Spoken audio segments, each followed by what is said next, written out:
എൻ്റെ പേര് റസിയ എന്നാണ്. തൃശ്ശൂരാണ് വീട്.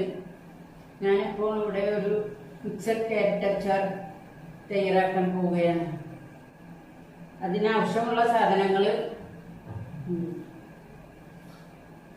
1 കിലോന് 400 ഗ്രാം ക്യാരറ്റ്,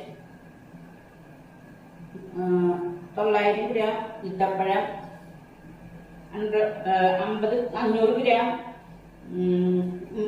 മാങ്ങ,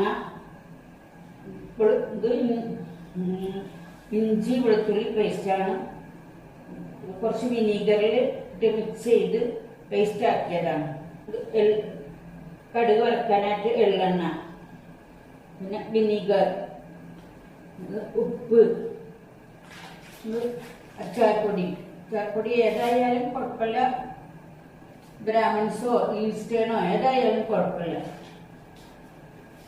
ഇത് കടുക്, കായപ്പൊടി, പെരുംജീരകപ്പൊടി, ഉലുവപ്പൊടി, Kashmiri chilli powder, sugar, 3 cup തിളപ്പിച്ച വെള്ളം, കുറച്ച് വേപ്പില. ഇതാണ് അതിന് വേണ്ട സാധനങ്ങളെല്ലാം. അടുപ്പിൽ ഒരു കടായി, അത്യാവശ്യം വലുപ്പമുള്ളൊരു കടായി വെച്ച് അതിൽ അത്യാവശ്യത്തിനുള്ള എണ്ണ ഒഴിക്കുക. നല്ല എണ്ണയാണ് ഒഴിക്കുന്നത്. എണ്ണ ചൂടായി കഴിഞ്ഞാൽ കടുക് ഇടുക. കടുക് ഇട്ട് അതൊന്ന് ഇളക്കി കൊടുക്കുക. എന്നിട്ട് പിന്നെ കടുക് പൊട്ടാൻ വേണ്ടി സമയം കൊടുക്കുക. ആ കടുക് പൊട്ടുന്ന സമയം ഈ കടായി ഒന്ന് ഇളക്കി കൊടുത്ത് എണ്ണയും കടുകും എല്ലാതും കൊണ്ട് എല്ലായിടത്തും യോജിക്കാനായിട്ട് ഒന്ന് ഇളക്കി കൊടുക്കുക. കടുക് പൊട്ടിക്കഴിഞ്ഞാൽ വെളുത്തുള്ളി ഇഞ്ചി പേസ്റ്റ് ഇട്ട് കൊടുക്കുക. ഇതാണ് ഒരു ബുദ്ധിമുട്ട്, അച്ചാറിൽ ഒരു ബുദ്ധിമുട്ടുള്ള കാര്യം ഇതാണ്. സമയം എടുക്കുന്ന ഇതാണ്. പിന്നെ ഒന്നും വലിയ സമയമൊന്നും എടുക്കുന്നില്ല. ഇത് ഒന്ന് ഇതിലെ വെള്ളമൊക്കെ ഒന്ന് വറ്റി, വിനീഗർ ഉപയോഗിച്ചിട്ടാണ് ഇത് അരക്കണത്. അതൊക്കെ ഒന്ന് വറ്റി അതിൻ്റെ പച്ചമണം പോയി ഒന്ന് ഡ്രൈ ചെയ്യണം. അപ്പോൾ കുറച്ച് എണ്ണ പോരാത്ത പോലെ എനിക്ക് തോന്നിയപ്പോൾ കുറച്ച് എണ്ണ കൂടി ചേർത്തതാണ്. അപ്പോൾ ഇതിങ്ങനെ ഇളക്കിക്കൊണ്ടിരിക്കണം. അല്ലെങ്കിൽ നോൺ സ്റ്റിക്കിൻ്റെ പാത്രമാണെങ്കിലും ചിലപ്പോൾ അടി പിടിക്കാൻ സാധ്യതയുണ്ട്. ഇങ്ങനെ ചെറുതായി ഗോൾഡൻ ബ്രൗൺ ആകുന്ന വരെ ഇത് ഇളക്കിക്കൊണ്ടിരിക്കണം. അതങ്ങനെ ഇളക്കിക്കൊണ്ടിരുന്ന് പിന്നെ അത് എണ്ണ തെളിഞ്ഞാൽ ഒരു ഭാഗത്തേക്ക് മാറ്റി എണ്ണ എടുക്കുന്ന ഭാഗത്തേക്ക് കായം ഇടുക. ആ കായം മെല്ലെ എണ്ണയിൽ യോജിക്കുന്ന തരത്തിൽ ചെറുതായി ഇളക്കി കൊടുക്കുക. ആ കായം ഒന്ന് മൊരിഞ്ഞു കഴിഞ്ഞാൽ എല്ലാതും കൂടെ ഒന്ന് മിക്സ് ചെയ്യുക. മിക്സ് ചെയ്ത് എല്ലാം ഒന്ന് ഇങ്ങനെ ഇളക്കി കൊടുക്കണം. എന്നിട്ട് പിന്നെ പെരുംജീരകപ്പൊടി ചേർക്കുക. ആ പെരുംജീരകപ്പൊടി ഓരോ പൊടി ഇടുമ്പോഴും ഒന്ന് ഇളക്കി കൊടുത്ത് യോജിപ്പിച്ച്. പേനിട്ടത് ഉലുവ വറുത്ത് പൊടിച്ചതാണ്. പിന്നെ അതൊന്ന് ജോയിൻ്റ് ചെയ്യാൻ വേണ്ടിയിട്ട് ഒന്ന് ഇളക്കി കൊടുക്കുക. കൈ വെക്കാതെ നമ്മളിങ്ങനെ എപ്പോഴും ഇങ്ങനെ ഒന്ന് ഇളക്കിക്കൊണ്ടിരിക്കണം. അല്ലെങ്കിൽ ഇപ്പോൾ ഇട്ടത് വേപ്പിലയാണ്, വേപ്പില ഇട്ടിട്ട് ഒന്ന് ഇളക്കിക്കൊണ്ടിരിക്കുക. പിന്നെ ഇത് ഈ അവസ്ഥ വരുമ്പോൾ തീ ഒന്ന് ചെറുതാക്കിയാലും കുഴപ്പമില്ല, അല്ലെങ്കിൽ കൂടുതൽ കരിഞ്ഞ് പോകണ്ട. ഇപ്പോൾ ഇട്ടത് കാശ്മീരി മുളക് പൊടിയാണ്. അതൊന്ന് പച്ചമണം പോകാൻ വേണ്ടിയിട്ട് ആ മുളകിനെ ഒന്ന് ചെറുതായി ഒന്ന് വഴറ്റി കൊടുത്ത് കുറച്ച് സമയം ഒന്ന് ഇളക്കി കൊടുത്ത് യോജിപ്പിക്കുക. പിന്നീട് അച്ചാർ പൗഡർ ഇടുക. ഒരു പാക്കറ്റ് ബ്രാഹ്മൺസ് അച്ചാർ പൊടിയാണ് ഇട്ടിട്ടുള്ളത്. അതിന് പകരം ഈസ്റ്റേൺ അച്ചാർ പൊടി ആയാലും കുഴപ്പമില്ല. എല്ലാം കൂടെ ഒന്ന് യോജിച്ച് ഒന്ന് ചെറുതായി ഒന്ന് ഫ്രൈ ചെയ്യുക. ഫ്രൈ അങ്ങനെ ആക്കുമ്പോൾ തീ ചെറുതാക്കിയിട്ട് ഇളക്കിക്കൊണ്ടിരിക്കണം. അല്ലെങ്കിൽ പൊടി അല്ലേ കരിഞ്ഞു പോയാൽ അതിൻ്റെ ടേസ്റ്റ് മാറും. അത് കഴിഞ്ഞ് ഈത്തപ്പഴം ചേർത്ത് കൊടുക്കുക. ഈത്തപ്പഴം കുരു കളഞ്ഞ് നടുവ് മുറിച്ച് ഇത് കഴുകി വൃത്തിയാക്കി വെച്ചതാണ്. അത് ഈത്തപ്പഴം വലിയ നല്ല ക്വാളിറ്റി ഒന്നും വേണ്ട. സാധാരണ ഈത്തപ്പഴം 100 രൂപക്കൊക്കെ കിട്ടുന്ന ഈത്തപ്പഴം അത് മതി. അല്ലാതെ നല്ല വില കൂടിയ ഈത്തപ്പഴത്തിൻ്റെ ആവശ്യമൊന്നുമില്ല.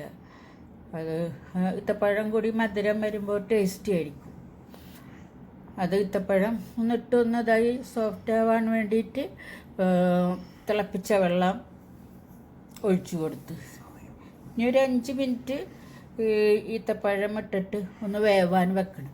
ഈത്തപ്പഴമാണല്ലോ കുറച്ച് കൂടുതൽ ഉറപ്പുള്ളത്. അത് ഒന്ന് സോഫ്റ്റ് ആവാൻ വേണ്ടിയിട്ട് ഒരു 5 മിനിറ്റ് ഇങ്ങനെ ഒന്ന് ഇളക്കിക്കൊണ്ടിരിക്കണം. കൈ വെക്കാതെ ഇളക്കണമെന്നൊന്നുമില്ല. ഇടയ്ക്കൊന്നിങ്ങനെ ഇളക്കി കൊടുത്താൽ മതി. ചൂടുവെള്ളത്തിൽ ഒഴിച്ചിട്ടാണല്ലോ അതിരിക്കുന്നത്. അത് കഴിഞ്ഞ് ഈത്തപ്പഴം ഇട്ടതിൻ്റെ ശേഷം ഉപ്പാണ് ഇപ്പോൾ ഞാൻ ഇട്ടത്.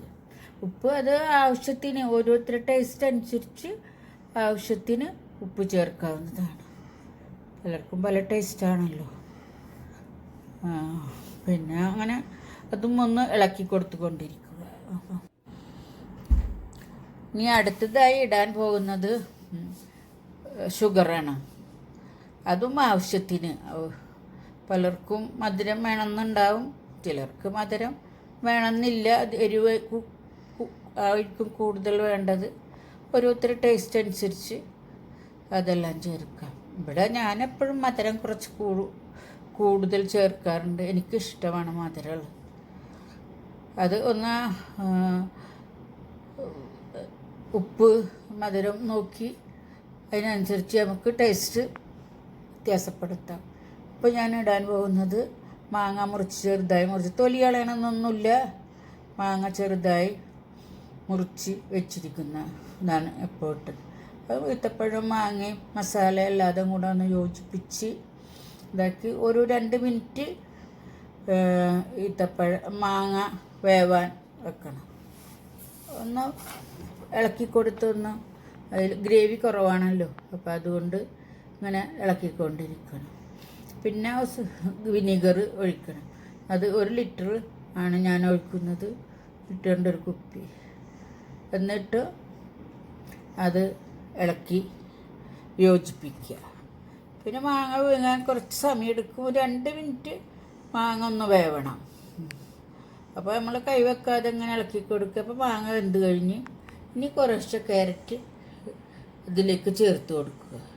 അത് കുറച്ച് ക്യാരറ്റ് ചേർത്ത് കഴിഞ്ഞാൽ ഒന്ന് ഇളക്കി യോജിപ്പിച്ച് പിന്നെ കുറച്ച് ക്യാരറ്റ് ഒന്ന് ഇത് കനം കുറച്ച് അരിഞ്ഞിട്ട്, ക്യാരറ്റ് ഒന്ന് തിളക്കാനേ പാടുള്ളൂ.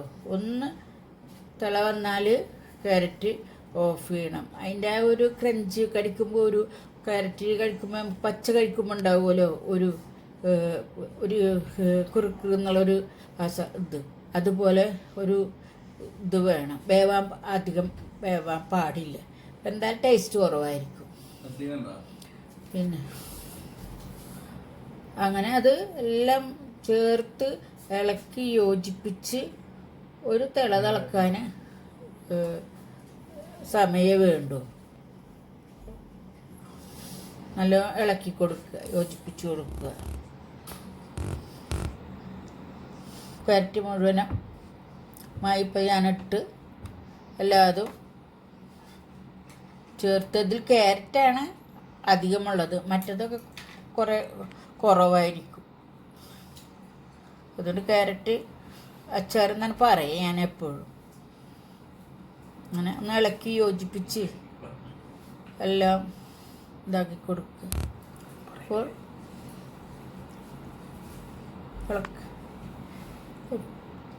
പഞ്ചസാര കുറച്ച് കുറവുണ്ട്, മധുരം. എനിക്ക് മധുരം ഇഷ്ടമാണ്, ഞാൻ പറഞ്ഞല്ലോ. അപ്പോൾ പഞ്ചസാര കുറച്ച് കുറവുണ്ട്. അപ്പോൾ ഞാൻ കുറച്ച് പഞ്ചസാരയും കൂടി ചേർത്തു. ഇനി ഞാൻ ടേസ്റ്റ് നോക്കിയിട്ട് കുറച്ച് വിനീഗറും കൂടെ ചേർക്കും.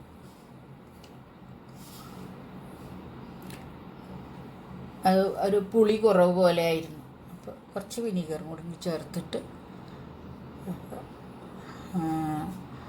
അത് ഇളക്കി കൊടുത്ത് ഒന്ന് തിളച്ച് കഴിഞ്ഞാൽ ഓഫ് ചെയ്യാം. ഇപ്പോൾ അത് തിളച്ചു കഴിഞ്ഞ് ഓഫ് ചെയ്തു. ഇതാണ് ക്യാരറ്റ് മിക്സഡ് അച്ചാർ. ഇപ്പോൾ ക്യാരറ്റ് മിക്സഡ് അച്ചാർ തയ്യാറായിട്ടുണ്ട്. ക്യാരറ്റ് ഈ അളവിൽ മുറിക്കണം. പിന്നെ ക്യാരറ്റ് ഇട്ടിട്ട് ഒരു തിളച്ചാൽ ഓഫ് ചെയ്യണം. അല്ലെങ്കിൽ ക്യാരറ്റിന്റെ ക്രഞ്ച് പോവരുത്, എന്നാലേ ഒരു കടിക്കുമ്പോഴും ഒരു ടേസ്റ്റ് ഉണ്ടാവുള്ളൂ. പിന്നെ ചൂടാറിയാൽ ഭരണിയിൽ ആക്കി വെക്കാം. ഇതിൽ പ്രിസർവേറ്റീവ് ഒന്നും ചേർത്തിട്ടില്ല, അതുകൊണ്ട് 2 ആഴ്ച ഇത് പുറത്തിരിക്കും. പിന്നെ ഫ്രിഡ്ജിൽ ഞാൻ വെക്കാറ്. പിന്നെ ഒരു ചെറിയ ഭരണിയിൽ ആവശ്യമുള്ളത് എടുത്തിട്ട് പുറത്ത് വെച്ചാൽ കുഴപ്പമൊന്നുമില്ല, അത് തീരുന്നവരെ കുഴപ്പമൊന്നുമില്ല. പിന്നെ ഞങ്ങൾക്ക് ഇന്ന് വളരെ ഇഷ്ടമാണ് ഈ അച്ചാർ, അതുകൊണ്ട് ഞങ്ങൾക്ക് വേഗം തീരും ചെയ്യും. ക്യാരറ്റ് അച്ചാർ എല്ലാവർക്കും ഇഷ്ടമായിട്ടുണ്ടെന്ന് വിചാരിക്കുന്നു. ഈ വീഡിയോ കണ്ടവർക്ക് എൻ്റെ നന്ദി.